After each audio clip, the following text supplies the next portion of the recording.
किया था, S block किया था down the group, S block कर लिया था I think down the group, P block, okay write down variation of size in p block, variation of size in p block, P block में 13th group group of exception कहलाता है, group of exception, ये हर एक चीज में exception बनता है 13th group,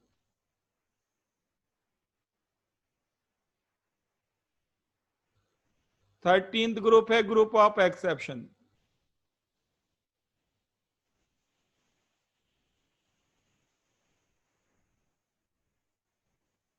इसके बाद जो ग्रुप नंबर 14 टू 18 है ये अलग है, 14 टू 18, 13th है ग्रुप ऑफ एक्सेप्शन। 14 टू 18 में क्या है, जैसे ये है 14th group carbon, silicon, germanium, tin, lead. Carbon second period का, सिलिकॉन थर्ड पीरियड का। तो साइज डाउन द ग्रुप लगातार इंक्रीज होती है, इसमें कोई एक्सेप्शन नहीं, from top to bottom size increases. But ये ध्यान देना, ये ग्रुप नंबर 14 टू 18 के लिए बोल रहा हूं मैं, no exception, size increases on moving down the group from group number 14 to 18। और साथ ही साथ कार्बन टू सिलिकॉन जाएंगे, या ये कहें कि सेकंड टू थर्ड पीरियड जाएंगे, तो फास्ट इंक्रीज आएगा और फिर स्लो इंक्रीज आएगा। सिलिकॉन से नीचे जाएंगे तो स्लो इंक्रीज, इंक्रीज तो होगा बट पहले फास्ट इंक्रीज होगा। Carbon to silicon fast increase होगा,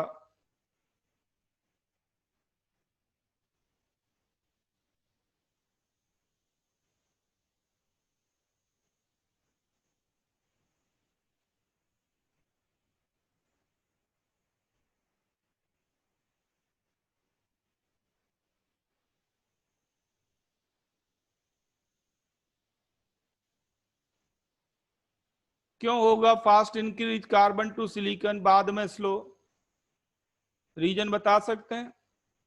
सेम रीजन है जो एस ब्लॉक में लिखा था आपने।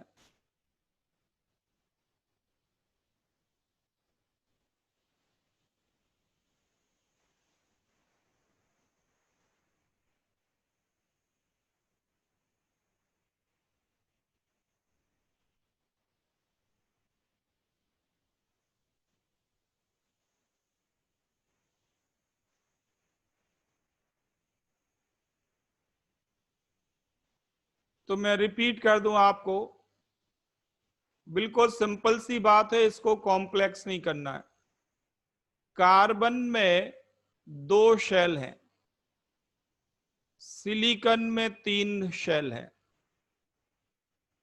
ये आप जानते हैं कि शेल के बढ़ने से साइज इंक्रीज होती है, शेल बढ़ेंगे तो साइज इंक्रीज होगी। बट आपको यह भी मालूम है कि इफेक्टिव न्यूक्लियर चार्ज बढ़ता है, कार्बन से सिलिकॉन जाएंगे तो इफेक्टिव न्यूक्लियर चार्ज बढ़ता है। तो ये तीनों शेल पास पास आएंगे न्यूक्लियस के, तीनों शेल, पूरा इलेक्ट्रॉन क्लाउड न्यूक्लियस के थोड़ा क्लोज आएगा। बट कितना क्लोज आएगा? क्या इन 2 शेल से भी स्मॉल साइज हो जाएगी?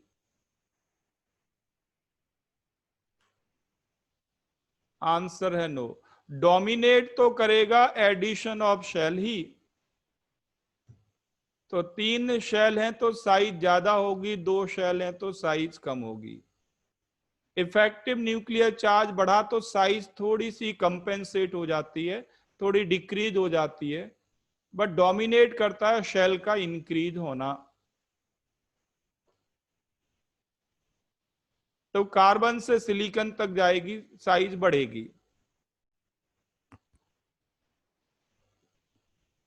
कुशल, ये बात समझ में आती है आपको?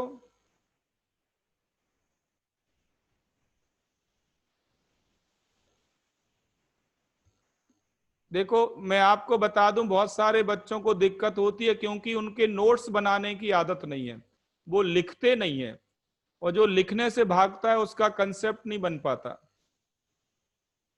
हर चीज आपकी नोटबुक में लिखी होनी चाहिए। अब ध्यान दो, अगर आप जर्मेनियम पे जाएंगे, जर्मेनियम पे जाएंगे तो आप देखेंगे कि इसके इनर शेल में डी इलेक्ट्रॉन मिलेंगे, इसके इनर शेल में डी नहीं होंगे, इवन इसमें भी डी नहीं होंगे। सिलिकॉन तक डी इलेक्ट्रॉन नहीं आते, बट जर्मेनियम पे आप जाएं डी इलेक्ट्रॉन मिलेंगे इनर शेल में। तो इफेक्टिव न्यूक्लियर चार्ज तो यहां भी बढ़ा, साइज तो यहां भी कंपेंसेट होगी, बट यहां पे ज्यादा कंपेंसेट हो जाएगी। इसलिए शेल बढ़ने से साइज तो बढ़ेगी, बट इंक्रीमेंट कम दिखेगा, दिखाई पड़ेगा, क्योंकि कंपेंसेशन रिलेटिवली ज्यादा हो गया। सिलिकॉन और जर्मेनियम में सोचें तो क्यों कंपेंसेशन ज्यादा हो गया?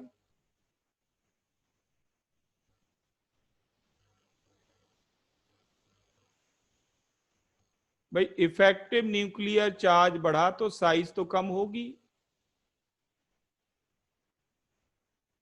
डोमिनेट करेगा नंबर ऑफ शेल, तो नेट तो इंक्रीज ही दिखता है नेट, बट कंपेंसेशन ज्यादा होता है। सिलिकॉन के कंपैरिजन में देखें, कार्बन के कंपैरिजन में देखें, तो यहां कंपेंसेशन ज्यादा होता है।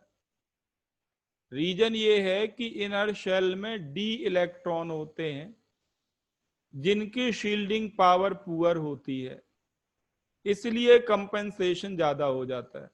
तो सिलिकॉन टू जर्मेनियम साइज तो बढ़ेगी, बट स्मॉल इंक्रीज आएगा।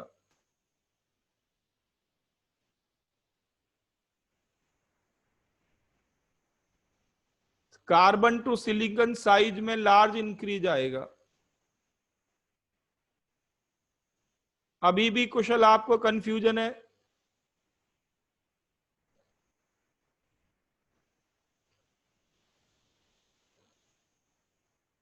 कंफ्यूजन है अभी भी? क्या कंफ्यूजन है?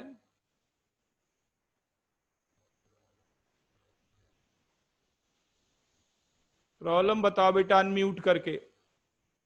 आपको ये बात समझ में नहीं आई? समझ में आया कि नहीं आया? यस का मतलब क्या मैं समझू? कंफ्यूजन है?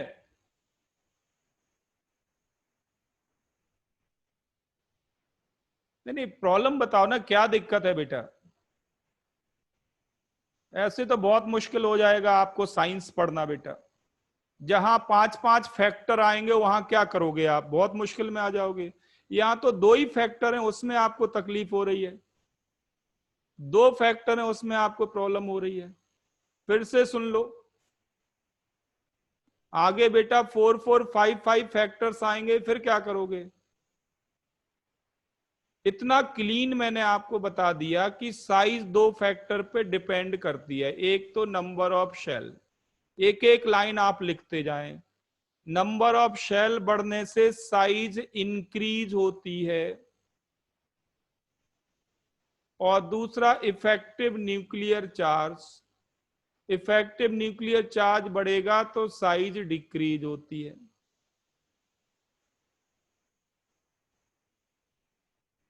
ये एक दो फैक्टर हैं, इन दोनों फैक्टर को आप ध्यान दें। कार्बन से सिलिकॉन तक जब आप जाते हैं तो शेल बढ़ता है, सिलिकॉन से जर्मेनियम तक जाते हैं तो भी शेल बढ़ता है, और शेल ही डोमिनेट करता है ओवर इफेक्टिव न्यूक्लियर चार्ज, तो साइज लगातार बढ़ती है। अब बात है कहां ज्यादा इंक्रीज आता है, कार्बन टू सिलिकॉन या सिलिकॉन टू जर्मेनियम? इंक्रीज कहां पे ज्यादा आएगा? तो मैंने कहा कार्बन टू सिलिकॉन ज्यादा आएगा, सिलिकॉन टू जर्मेनियम कम आएगा। क्यों? क्योंकि इफेक्टिव न्यूक्लियर चार्ज जो इंक्रीज आ रहा है उसको कंपेंसेट कर रहा है। इफेक्टिव न्यूक्लियर चार्ज साइज में इंक्रीज को कम कर रहा है, कंपेंसेट कंप्लीटली नहीं, कम कर रहा है।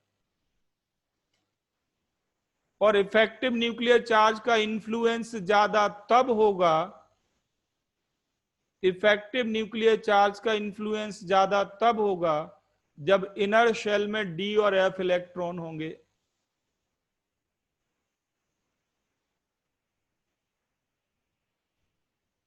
इफेक्टिव न्यूक्लियर चार्ज का इन्फ्लुएंस ज्यादा तब होगा जब इनर शेल में डी और एफ इलेक्ट्रॉन होंगे।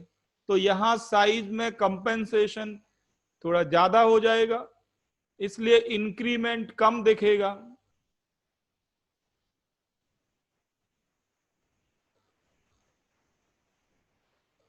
यही बात मैंने लास्ट क्लास में भी बोली थी एस ब्लॉक में।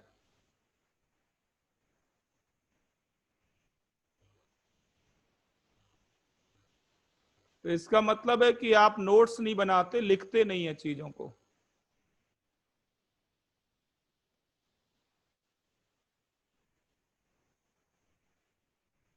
क्लियर है यहां तक सबको? तो बताओ 17th ग्रुप में फास्ट इंक्रीज कहां आएगा? 17th ग्रुप में फास्टेस्ट इंक्रीज कहां मिलेगा? Sorry, iodine. फास्टेस्ट इंक्रीज कहां मिलेगा? फास्टेस्ट इंक्रीज मिलेगा fluorine to chlorine.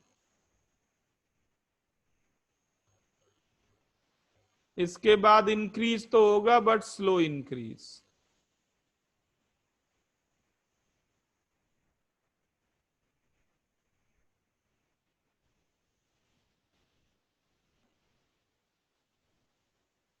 Okay, now we come to 13th group. 13th group कहलाता है ग्रुप ऑफ एक्सेप्शन। नोट कर लें, ये है group of exception. Boron, aluminium, gallium, indium, thallium.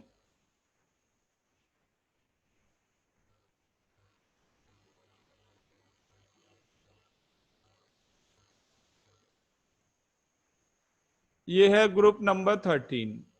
इसमें boron to aluminium size increase होती है, but aluminium to gallium decrease होती है।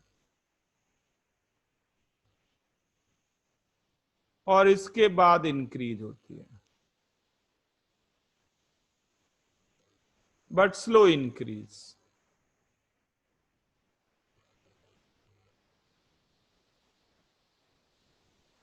अब यहां पे एक्सेप्शन है, एल्यूमिनियम टू गैलियम डिक्रीज क्यों होती है? एल्यूमिनियम टू गैलियम डिक्रीज क्यों होती है?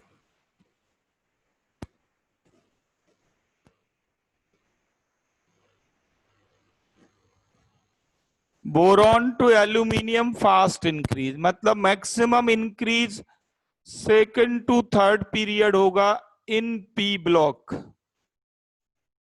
मैक्सिमम इंक्रीज होगा second to third period in p block. तो boron to aluminium fast increase then decrease.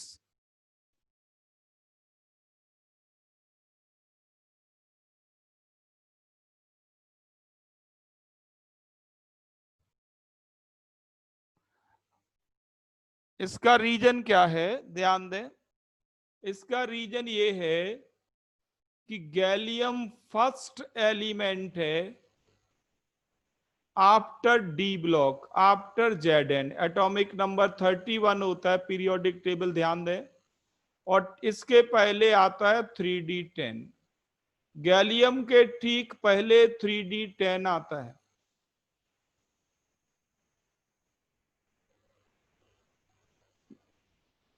तो gallium is the first element after d block. तो डी इलेक्ट्रॉन का सबसे ज्यादा इन्फ्लुएंस या डी इलेक्ट्रॉन की पुअर शील्डिंग पावर का खामियाजा किसको भुगतना पड़ेगा?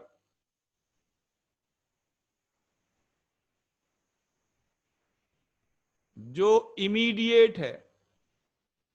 जरा सोचिए, आपके बगल में, आपके पड़ोस में अगर अगर आइंस्टाइन रहने को आ जाए आपके पड़ोस में,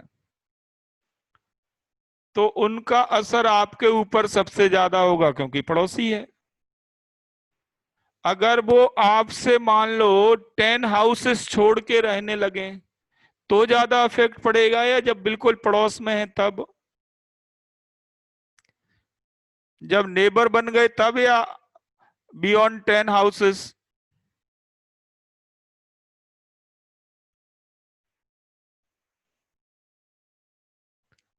तो अगर वो आपका इमीडिएट नेबर हैं वो, तो आपके भी साइंटिस्ट बनने के चांसेस हैं। मैंने आपको एक छोटी सी कहानी सुनाई थी कि दोस्ती का असर कैसा होता है, पड़ोसी होने का असर कैसा होता है।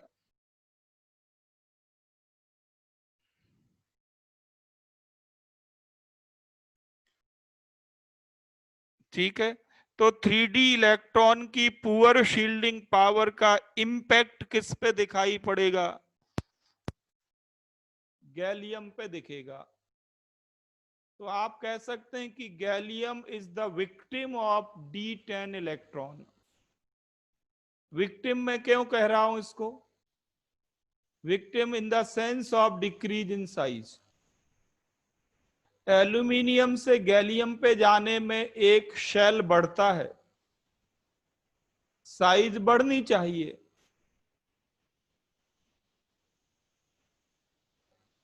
बट यहां तो कम हो रही है। इसका क्या मतलब है? कौन डोमिनेट कर रहा है? एल्यूमिनियम से गैलियम जाने पे कौन डोमिनेट कर रहा है? Effective nuclear charge. शेल बढ़ने से जो इंक्रीज आया उससे ज्यादा तो कंपेंसेट हो गई साइज, डिक्रीज हो गई size due to increase in effective nuclear charge. तो नेट क्या ऑब्जर्व होगा? साइज डिक्रीज होगी। तो आप नोट कर लें कि gallium is the victim of D10 electron since it is the immediate neighbour, it is adjacent.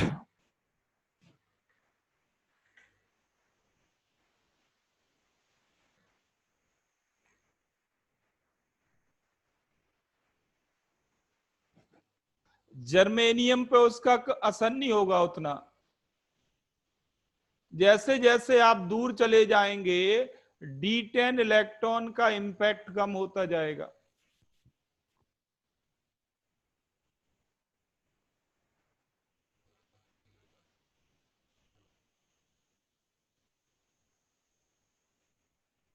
ठीक है, कोई मैं हैवी बात नहीं कर रहा, कोई जबरदस्त बात नहीं कर रहा हूं, सिंपल कॉमन सेंस बात कर रहा हूं। कॉमन सेंस बात यह है कि D10 इलेक्ट्रॉन की पुअर शील्डिंग पावर का सबसे ज्यादा इंपैक्ट किस पे दिखाई पड़ेगा? इमीडिएट एटम पे। इमीडिएट एटम है गैलियम।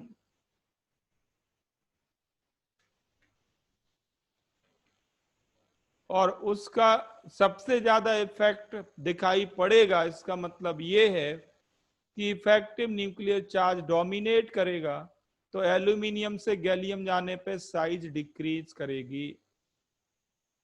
तो इसका अगर आपको रीजन लिखना हो कि डाउन द ग्रुप जाने पे साइज डिक्रीज कर रही है, क्या रीजन लिखें एक सेंटेंस में? तो आप लिख सकते हैं कि the influence of increase in number of shell is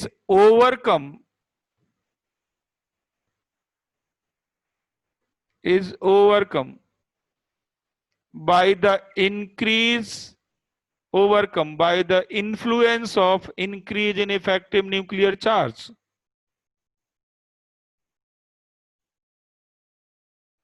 The influence of increase in number of shell is overcome by the influence of increase in effective nuclear charge.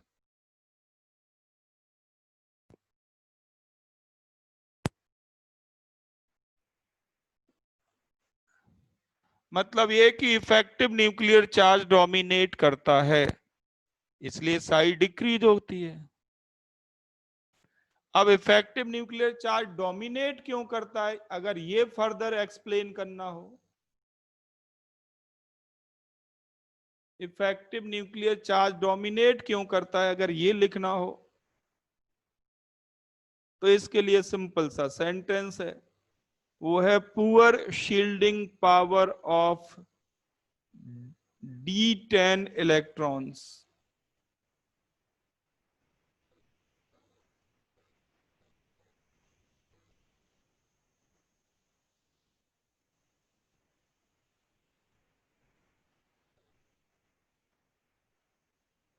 तो 13th ग्रुप में top to bottom regular increase नहीं है।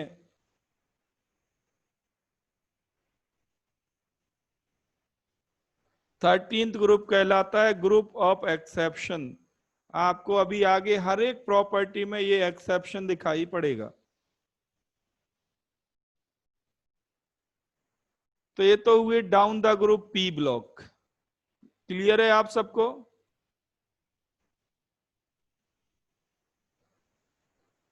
Okay, now write down the group D block में क्या होगा? Down the group in D block,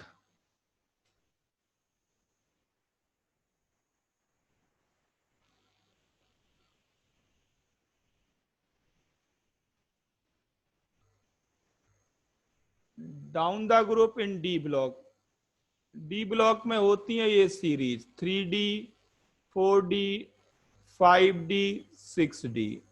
D block में 4 series होती है।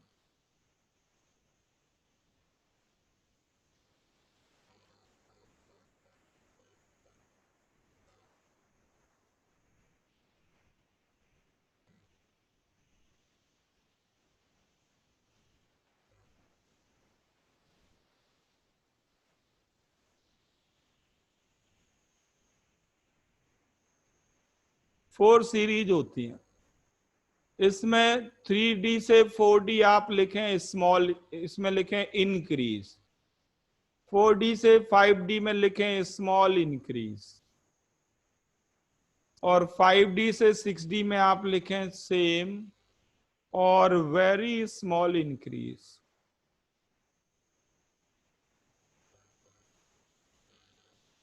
यहां लार्ज इंक्रीज तो आता ही नहीं है। 5D और 6D तो ऑलमोस्ट सेम साइज के होते हैं। आप रीजन अपने आप समझ गए होंगे कि दो फैक्टर फाइट कर रहे हैं, number of shell and effective nuclear charge. और यहां तो मामला डी इलेक्ट्रॉन का ही है सारा। फिफ्थ शेल में एफ इलेक्ट्रॉन आएंगे, सिक्स्थ में फिफ्थ पीरियड, ये है 5D का मतलब है सिक्स्थ पीरियड, एफ इलेक्ट्रॉन आएंगे, इसमें भी एफ इलेक्ट्रॉन आएंगे। एफ इलेक्ट्रॉन की शील्डिंग पावर तो और पुअर होती है।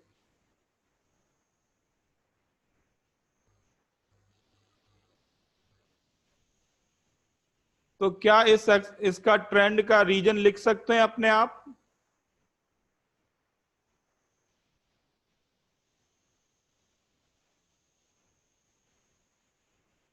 अब आप मुझे बताओ जरा, पीरियोडिक टेबल को देखो, ग्रुप नंबर 3 4 इनको अलग कर दो और 5 to 12 अलग कर दो।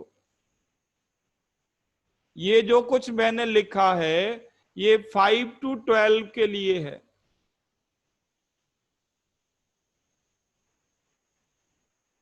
5 to 12 के लिए है।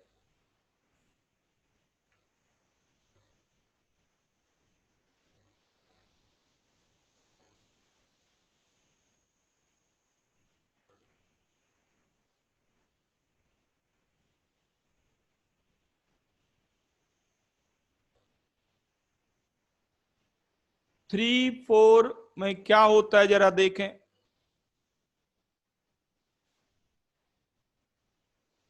मैं 4 की बात करूंगा। टाइटेनियम के नीचे क्या आता है बताओ?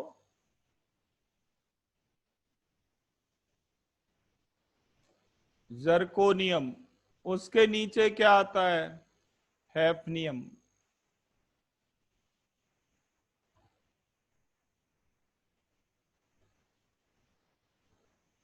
इसमें ध्यान देना, टाइटेनियम टू जर्कोनियम जाने पे आपको इंक्रीज मिलता है, बट जर्कोनियम टू हैफनियम जाने पे डिक्रीज मिलता है। ये क्या मैटर है? जर्कोनियम से हैफनियम जाने पे डिक्रीज, वो भी डाउन द ग्रुप।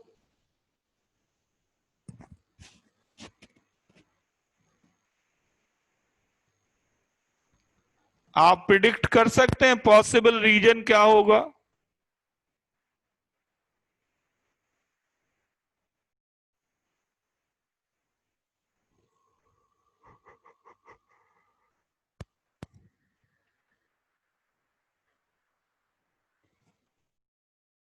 बिल्कुल ठीक आंसर है।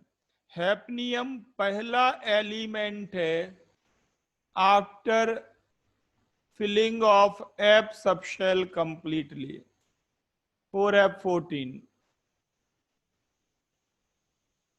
हैफनियम फर्स्ट एलिमेंट है, इमीडिएट एलिमेंट है आफ्टर लैंथेनॉइड्स। तो इन एफ इलेक्ट्रॉन की पुअर शील्डिंग पावर का नुकसान किसको दिखाई पड़ेगा? पुअर शील्डिंग पावर का जो इंपैक्ट होगा वो किस पे दिखेगा? इमीडिएट एलिमेंट पे। और इमीडिएट एलिमेंट कौन है? हैफनियम। तो जैसे मैंने कहा था पिछले बार कि gallium is the victim of D electron, तो हैफनियम किसका विक्टिम है? एफ इलेक्ट्रॉन का। इमीडिएट है वो।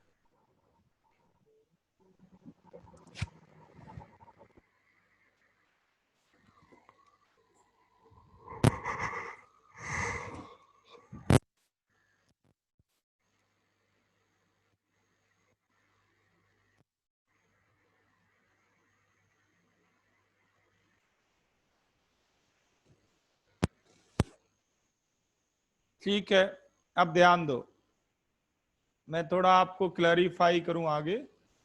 यहां पे आता है वेनेडियम, इसके नीचे क्या आता है? नियोबियम। इसके नीचे आता है टेंटेलम।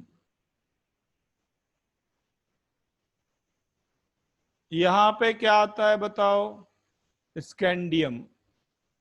इसके बाद यट्रियम। और यहां पे क्या आता है? लेंथिनम।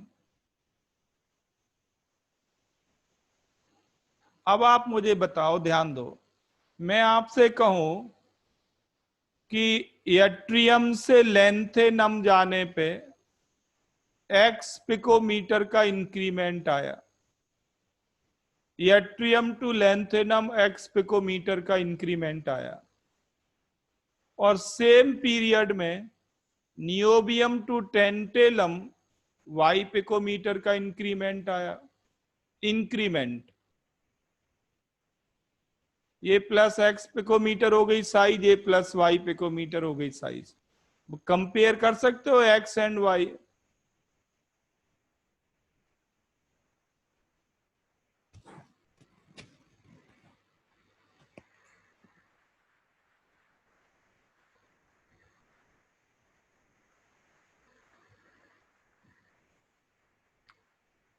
हाँ, वैभव ने बिल्कुल ठीक आंसर किया।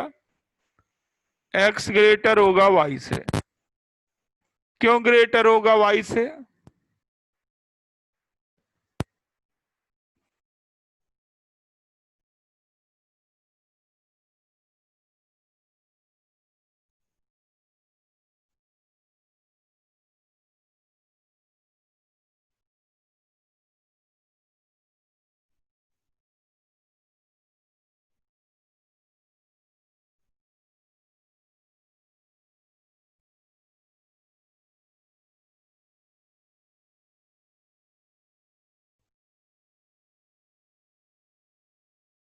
इसका रीजन ये है कि लेंथेनम के इनर शेल में एफ इलेक्ट्रॉन नहीं है,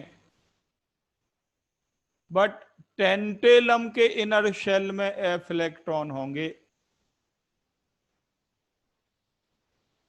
तो नियोबियम और टेंटेलम की साइज ऑलमोस्ट इक्वल होती है, बहुत ही स्मॉल इंक्रीज दिखता है, वेरी स्मॉल इंक्रीज।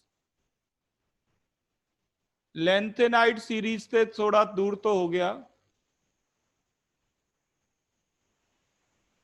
तो यहां बहुत ही स्मॉल इंक्रीज आता है, क्योंकि टेंटेलम के इनर शेल में एफ इलेक्ट्रॉन्स हैं।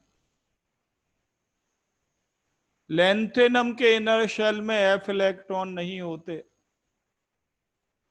इसलिए यहां पे साइज इंक्रीमेंट थोड़ा ज्यादा आएगा।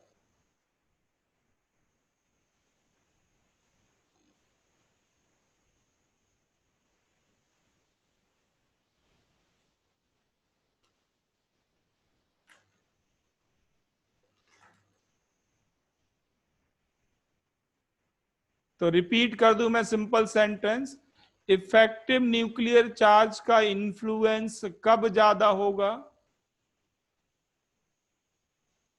इफेक्टिव न्यूक्लियर चार्ज का इन्फ्लुएंस क्या है? साइज को कम करना। इफेक्टिव न्यूक्लियर चार्ज का इन्फ्लुएंस तब ज्यादा होगा जब इनर शेल में डी और एफ इलेक्ट्रॉन है। इनर शेल में डी और एफ इलेक्ट्रॉन्स हैं।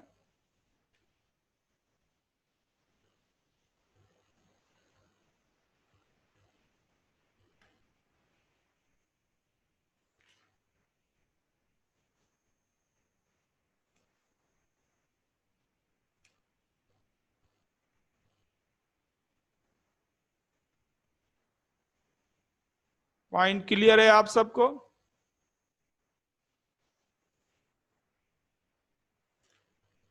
तो अब अगर आपसे पूछें कि बताओ वेनेडियम और नियोबियम की साइज में और नियोबियम टेंटेनम की साइज में डिफरेंस कंपेयर करो, तो ज्यादा इंक्रीमेंट कहां मिलेगा आपको? Vanadium to niobium.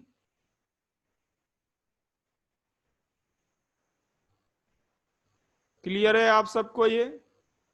तो डाउन द ग्रुप दो फैक्टर फाइट कर रहे हैं, ध्यान रखना। डाउन द ग्रुप दो फैक्टर फाइट कर रहे हैं, number of shells and effective nuclear charge. Effective nuclear charge size को कम करेगा, नंबर ऑफ शेल साइज को बढ़ाएंगे।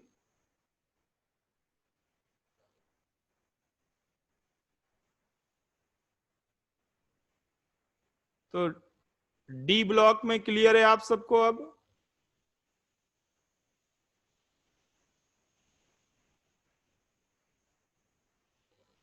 तो ये तो बात हुई variation of size of atoms. हमने s p d f block चारों ले लिए। एफ ब्लॉक लास्ट क्लास में लिया था, लेंथेनॉइड और एक्टिनॉइड। तो ये तो एटम की साइज की बात हुई, एटम की साइज की बात हुई। Now we come to size of ions. Right down size of ions.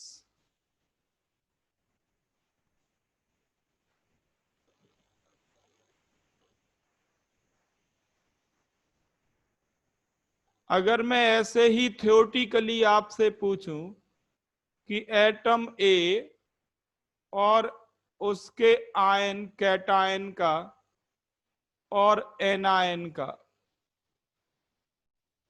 Compare करो, इफेक्टिव न्यूक्लियर चार्ज।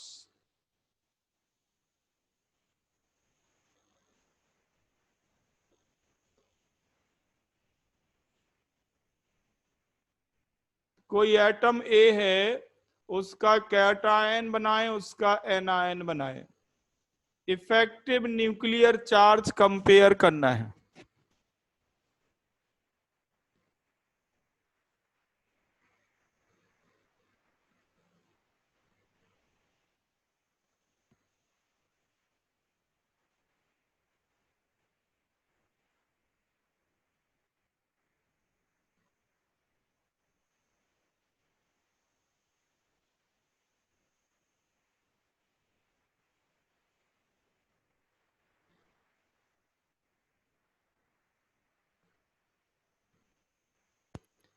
अर्शिया बेटा, एफ में डाउन द ग्रुप वही होता है जो आपने 3D 4D 5D 6D में लिखा। एफ ब्लॉक तो अलग दो सीरीज हैं और लेफ्ट टू राइट ही कंपेयर किया जाता है।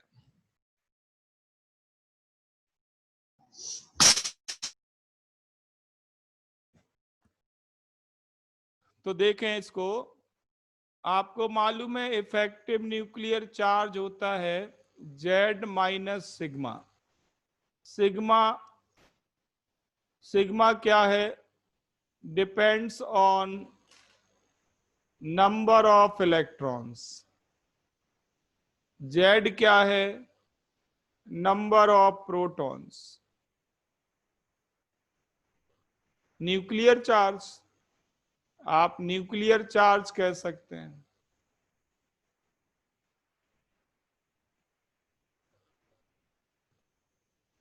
अब बताइए मुझे, कैटायन बनाओ या एनायन बनाओ, कौन सी प्रॉपर्टी चेंज होगी, जेड या सिग्मा? कैटायन और एनायन बनाने में क्या प्रोटॉन का एक्सचेंज होता है, लॉस या गेन होता है? तो आंसर ये है कि कैटायन बनाइए या एनायन बनाइए, जेड में तो कोई चेंज नहीं आएगा।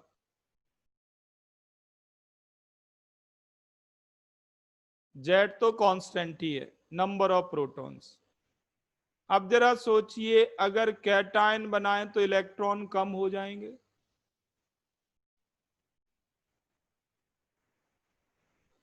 इलेक्ट्रॉन कम होंगे तो सिग्मा भी कम हो जाएगा, और सिग्मा डिक्रीज हुआ, इसका क्या मतलब है?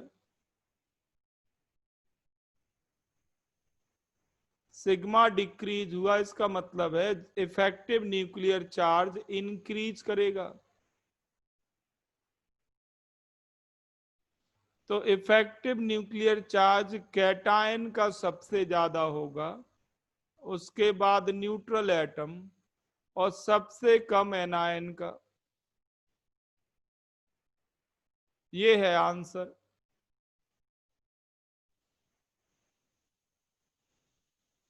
एनायन बनेगा तो नंबर ऑफ इलेक्ट्रॉन्स बढ़ेंगे, सिग्मा बढ़ेगा, और सिग्मा इंक्रीज होगा तो इफेक्टिव न्यूक्लियर चार्ज डिक्रीज होगा।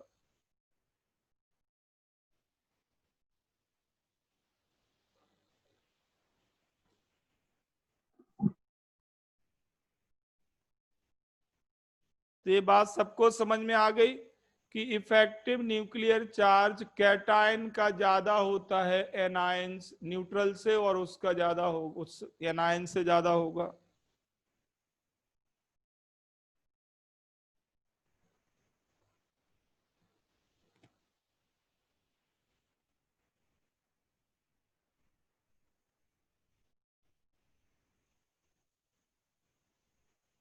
तो क्या आप इसका रीजन लिख सकते हैं कि Na एटम की साइज Na प्लस से ज्यादा होगी?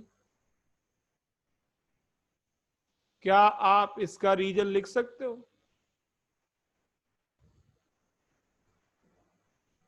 Na की साइज Na प्लस से ज्यादा होगी।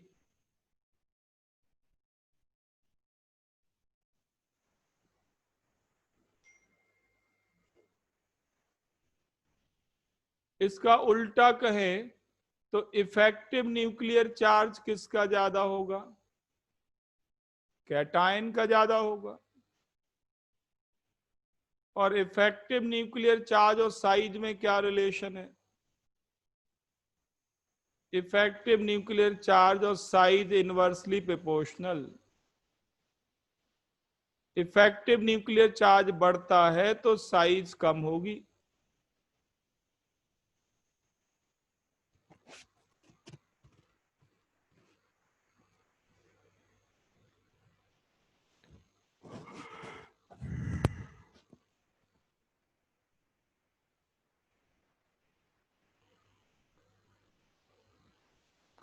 आ गया समझ में सबको?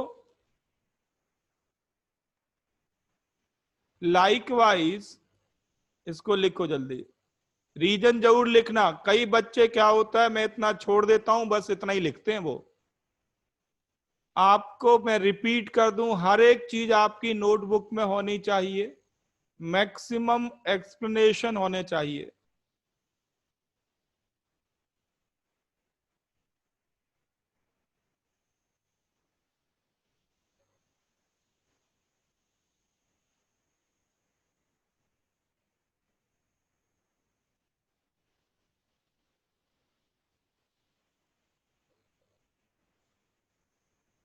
ओके, नेक्स्ट बताओ आप।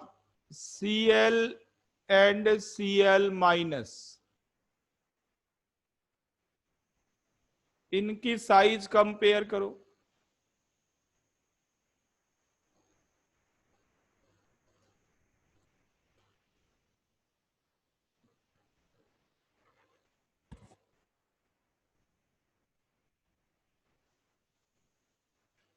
किसकी साइज ज्यादा होगी? तो अगर मैं आपसे कहूं इफेक्टिव न्यूक्लियर चार्ज बताओ, तो आप कहोगे न्यूट्रल एटम का ज्यादा होगा एनायन से। तो फिर साइज का क्या ऑर्डर होगा? एनायन की साइज ज्यादा होगी Cl माइनस Cl से।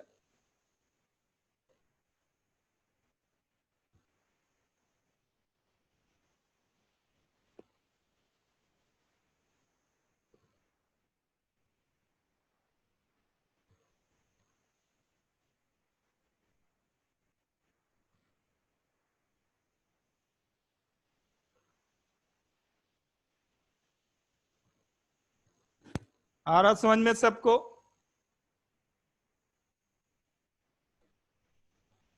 तो रियलिटी ये है कि Cl एटम और Cl आयन अगर आप देखें तो कौन बड़ी साइज का होता है? Cl एटम और Cl आयन, इसमें बड़ी साइज का कौन होता है? Cl minus ion.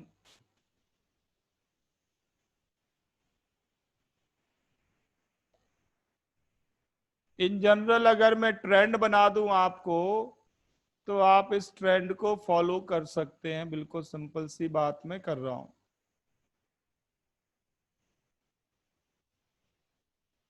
कि सबसे स्मॉल साइज का कौन होगा? स्मॉल साइज का होगा कैटायन, फिर न्यूट्रल एटम और फिर एनायन।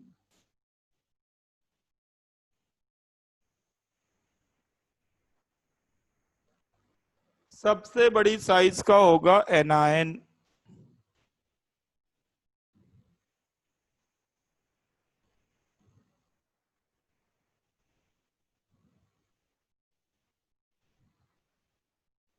आ गया समझ में? बट कंपटीशन वाले ऐसे नंबर नहीं देते, आईटी वाले ऐसे नंबर नहीं देते। ये तो सबको मालूम है, स्कूल एग्जाम में जो बैठ रहा है उसको भी पता है, जो बोर्ड एग्जाम दे रहा है उसको भी मालूम है। बट बोर्ड एग्जाम देने वाले का सिलेक्शन नहीं होता। कंपटीशन के लिए तो आपको सोचने का तरीका बदलना पड़ता है। क्या बदलना है तरीका, वो मैं बताता हूं आपको। आप मुझे बताओ कि H माइनस की साइज H से ज्यादा, F माइनस की साइज F से ज्यादा, Cl माइनस की साइज Cl से ज्यादा। ये बिल्कुल ठीक है, ये तीनों पॉइंट करेक्ट है। क्या आप ये बता सकते हो कि मैक्सिमम इंक्रीमेंट किस केस में आया होगा? H से H माइनस बनने में, या F से F माइनस बनने में, या Cl से Cl माइनस आयन बनने में? मैक्सिमम इंक्रीमेंट साइज का किस में आया होगा?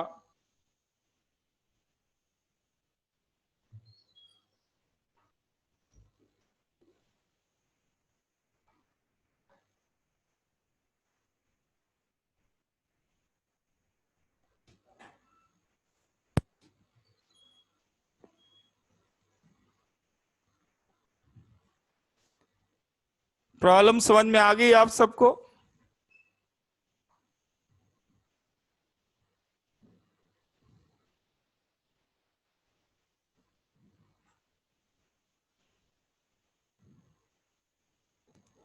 H से H माइनस बनने में सबसे ज्यादा इंक्रीमेंट क्यों लगा आपको?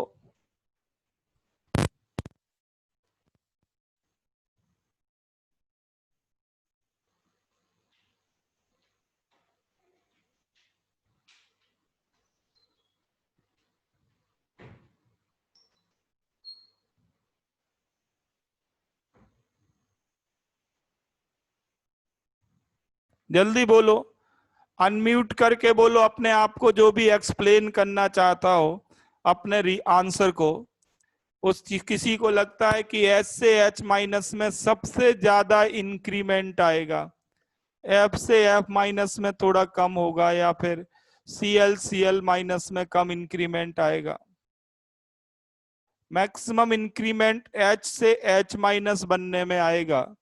इसका रीजन अगर देना चाहते हो, सही है गलत पहले तो ये बताओ, और सही है तो क्यों है?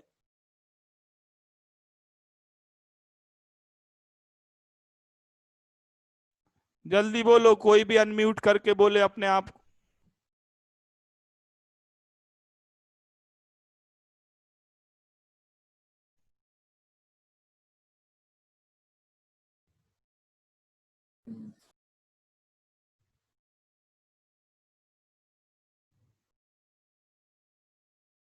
विशाल, increase screening effect of h subshell.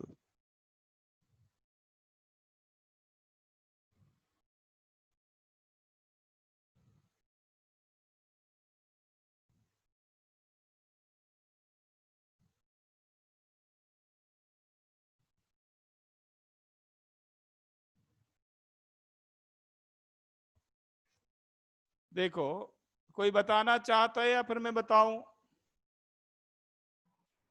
Sir, बोलो कौन बता रहा है?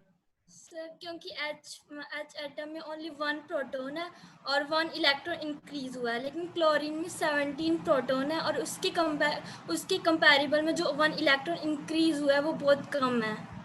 हाँ, बहुत बढ़िया आंसर है, करेक्ट आंसर है। कौन बोल रहे हैं बेटा आप? क्या नाम है आपका? सर नमिता। हाँ, बहुत करेक्ट आंसर है बेटा, बहुत बढ़िया, बिल्कुल सही आंसर है आपका। देखो, ध्यान दो, ऐसे समझ लो आप, दो पर्सन है ए और बी, बिल्कुल सिंपल एग्जांपल दे रहा हूं मैं। एक की पॉकेट में ओनली 1 रुपी है, और दूसरे की पॉकेट में 1 मोल रुपीज है। ध्यान देना, एक का बैंक बैलेंस है ₹1 और दूसरे का बैंक बैलेंस है 6.022 इंटू 10⁻23। ये दो पर्सन है, ये इनके बैंक बैलेंस हैं। अब ये घूम रहे हैं और कहीं रास्ते में इनको 1 रुपी क्वाइन मिलता है, 1 रुपए का क्वाइन दोनों को मिलता है, ए को भी और बी को भी।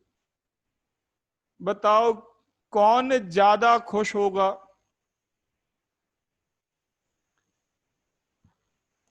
उस 1 रुपए का इंपैक्ट किस पे ज्यादा दिखेगा?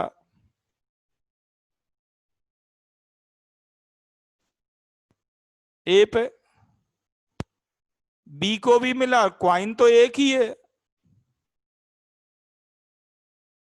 क्वाइन तो एक ही है, जो ए को मिला और बी को मिला सेम अमाउंट, बट ए को ज्यादा खुशी होगी। क्यों ज्यादा खुशी होगी? क्योंकि वो तो ये कहेगा कि मेरी तो अमाउंट डबल हो गई। वो तो ऐसे सोचेगा कि मेरे पास तो अमाउंट डबल हो गई। डबल अमाउंट की ज्यादा खुशी होती है। और ए को अगर ₹1 मिल गया तो क्या फर्क पड़ा, वो कहेगा कुछ भी नहीं हुआ, सेम ही है। सेम अमाउंट ही रह गई, वो कहेगा कोई फर्क नहीं पड़ा, मतलब बी को कोई फर्क नहीं पड़ने वाला। बात समझ में आ रही? अब देखो मुद्दे की बात पे आते हैं, ये एग्जाम्पल मैंने क्यों लिया। नमिता ने बहुत बढ़िया आंसर किया, बिल्कुल सही आंसर किया। एक इलेक्ट्रॉन एडिशन का, ध्यान देना, एक इलेक्ट्रॉन एडिशन का सबसे ज्यादा इफेक्ट तब आएगा जब न्यूक्लियस में प्रोटॉन कम है।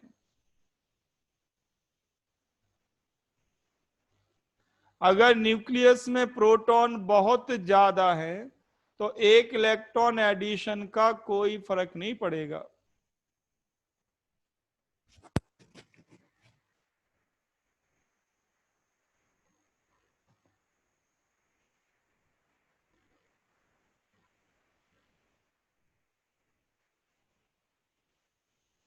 अब इसको ऐसे समझ लो, ध्यान दो, ऐसे ध्यान दो, जैसे ये इलेक्ट्रॉन है, लास्ट इलेक्ट्रॉन जिस पे हमें इफेक्टिव न्यूक्लियर चार्ज देखना है। ध्यान देना, मैं बात कर रहा हूं अब इफेक्टिव न्यूक्लियर चार्ज की। लास्ट इलेक्ट्रॉन है जिस पे हमें इफेक्टिव न्यूक्लियर चार्ज देखना है। मान लीजिए न्यूक्लियस के अंदर 100 प्रोटॉन है, 100 प्रोटॉन है, और न्यूट्रल एटम में तो 100 इलेक्ट्रॉन भी होंगे। अब मान लीजिए कि आपने एनायन बनाया और एक इलेक्ट्रॉन बढ़ा दिया, एक इलेक्ट्रॉन बढ़ा दिया, क्या फर्क पड़ेगा? ये थोड़ा रिपल्शन करेगा, इफेक्टिव न्यूक्लियर चार्ज को डिक्रीज करने की कोशिश करेगा सिग्मा बढ़ा के, बट जेड की वैल्यू 100 है, न्यूक्लियर चार्ज बहुत ज्यादा है। तो अगर एक इलेक्ट्रॉन बढ़ भी जाए तो साइज में कितने का इंक्रीमेंट हो पाएगा? बहुत कम, नेग्लिजिबल। अब दूसरा केस सोचो, न्यूक्लियस में एक ही प्रोटॉन है और फिर एक इलेक्ट्रॉन बढ़ाओ, व्हाट विल हैपन? साइज में ड्रास्टिक इंक्रीज आएगा। तो ध्यान देना, अब मैं जनरलाइज बात कर रहा हूं, सिंपल लॉजिकल। ए माइनस की साइज ए से ज्यादा होती है, ये ठीक है, बट मैक्सिमम इंक्रीमेंट कब आएगा, या रिलेटिवली लार्ज इंक्रीमेंट कब आएगा? रिलेटिवली लार्ज इंक्रीमेंट तब आएगा जब ए के न्यूक्लियस में लेस प्रोटॉन है।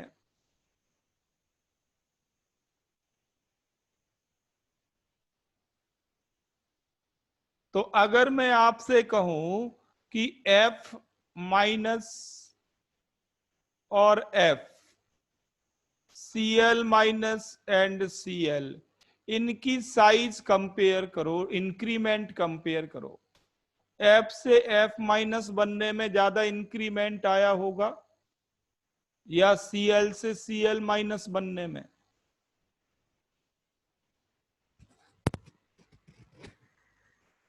ऐसे क्वेश्चंस कंपटीशन में आने हैं। बोर्ड एग्जाम में तो सीधा सीधा ही आना है कि भाई ए माइनस की साइज ए से ज्यादा है, क्यों है, रीजन लिख दो। ए माइनस की साइज ए से ज्यादा है, सॉरी, ए माइनस की साइज ए से ज्यादा है, रीजन आप एक लाइन में लिख सकते हैं।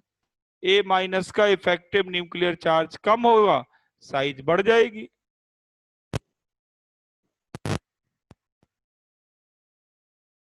बट यही चीज कंपटीशन वालों को पूछनी है तो है कि F और F माइनस में क्या डिफरेंस है साइज का when compared with Cl and Cl minus.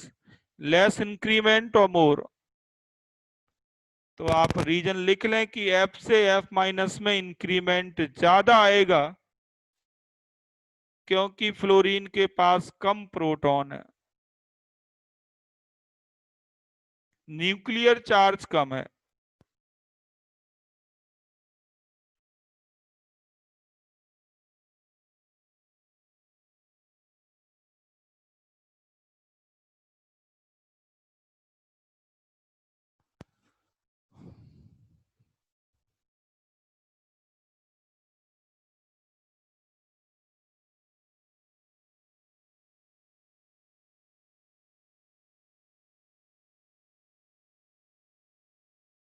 और आप चाहें तो एक डाटा नोट कर सकते हैं।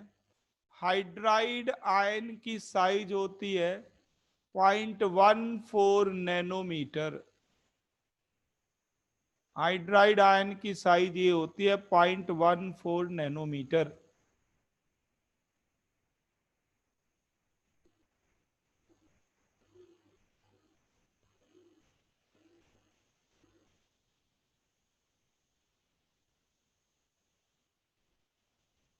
अब आप सबको ये स्क्रीन दिख रही है?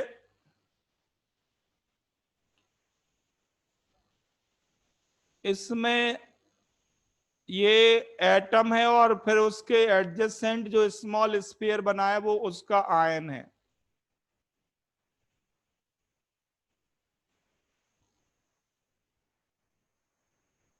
दिख रहा है आप सबको?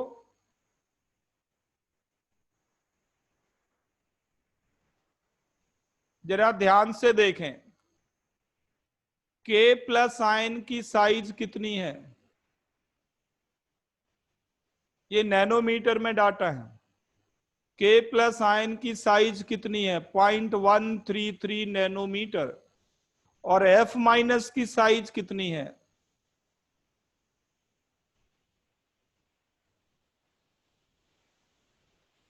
0.14 नैनोमीटर। कौन बिगर आयन है? कौन बिगर आयन है?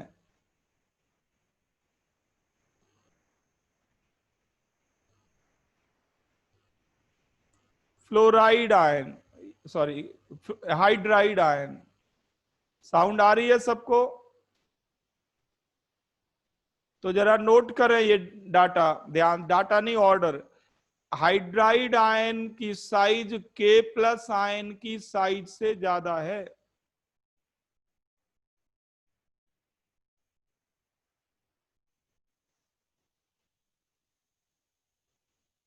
हाइड्राइड आयन की साइज बेरियम आयन से भी ज्यादा है, Ba2+ से भी ज्यादा है।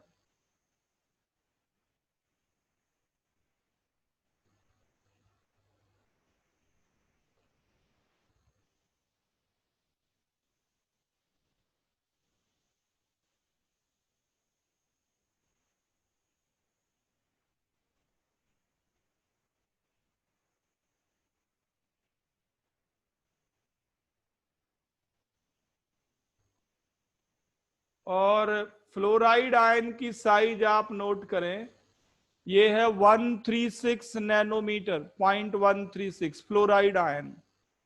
तो हाइड्राइड आयन फ्लोराइड आयन से भी बड़ा आयन है। हाइड्राइड आयन फ्लोराइड आयन से भी बड़ा है।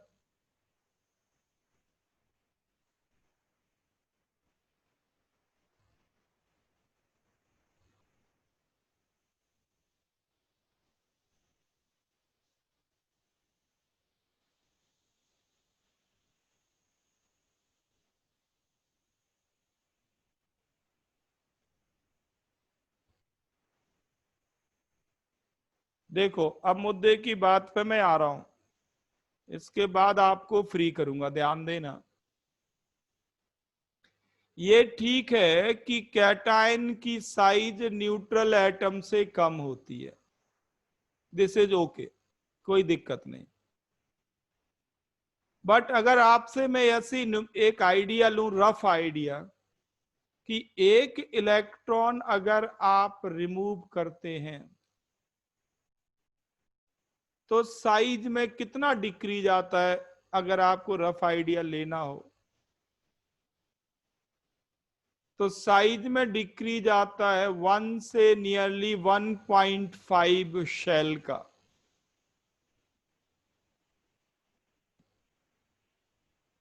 वन से 1.5 शेल कंपेंसेट हो जाते हैं ऑन रिमूवल ऑफ 1 इलेक्ट्रॉन।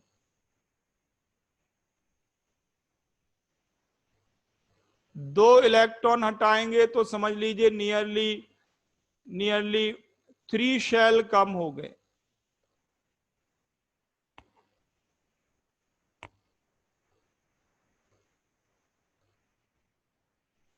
और सेकेंड इलेक्ट्रॉन रिमूवल का इफेक्ट तो और ज्यादा दिखता है।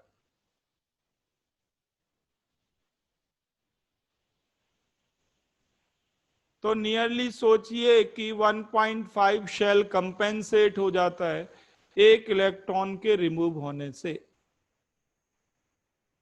और एक इलेक्ट्रॉन के ऐड होने से 1.5 शेल बढ़ जाता है।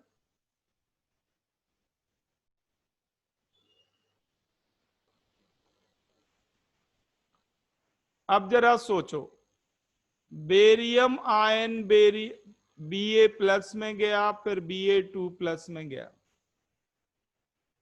और हाइड्राइड आयन गया H- में।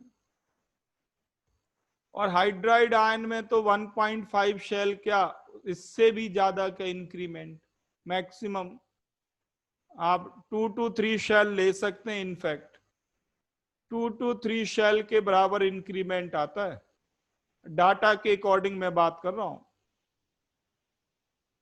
ऐसे सोचो कि 2 शेल ऐड हो गए हो, 2 से 3 शेल, और यहां सोचो 3 शेल कम हो गए हो।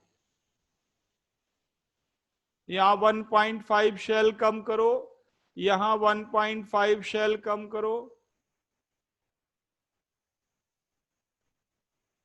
और यहां नियरली 2 शेल ऐड कर लो। तब हम कह सकते हैं कि H- की साइज बेरियम आयन की साइज से भी ज्यादा।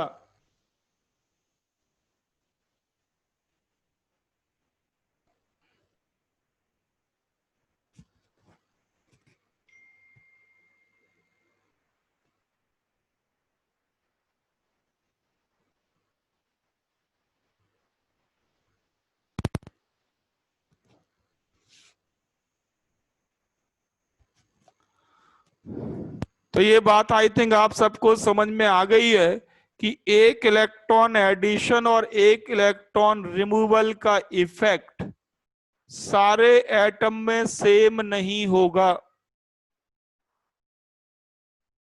एक इलेक्ट्रॉन एडिशन और एक इलेक्ट्रॉन रिमूवल का इफेक्ट तब ज्यादा होगा when there are smaller number of protons in the nucleus।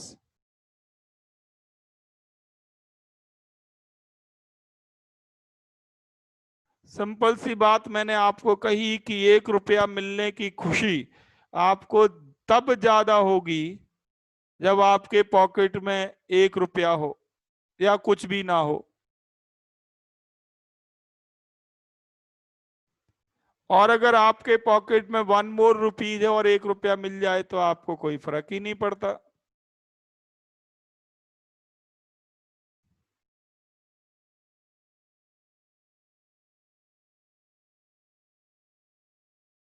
ये कंसेप्ट क्लियर है आपको, एक इलेक्ट्रॉन एडिशन और रिमूवल का?